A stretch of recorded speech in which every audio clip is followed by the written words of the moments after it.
I've got an antique Singer model 1530 with Tiffany decals or gingerbread.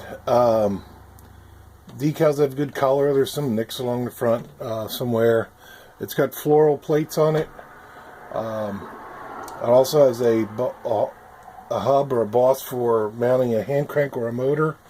I have it in the treadle format. The treadle table does not come with it. It's for demonstration purposes. The serial number is AA081704, which dates it to 1924. The machine's been serviced and is in complete working order. And basically just going to show you, well, it stitches.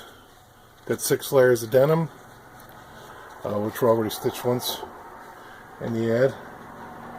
And the other noises you hear are probably motorcycles, cars. It's finally nice out. I got the windows open.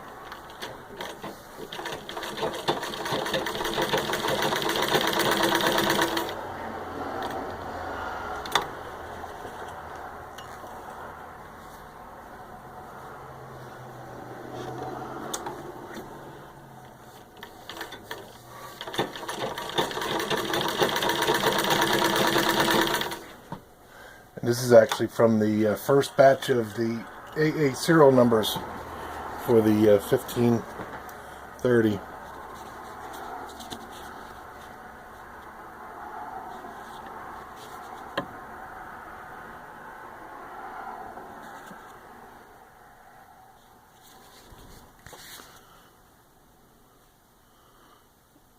There you can see it's got an equal stitch both sides, no skip stitches. There you have it.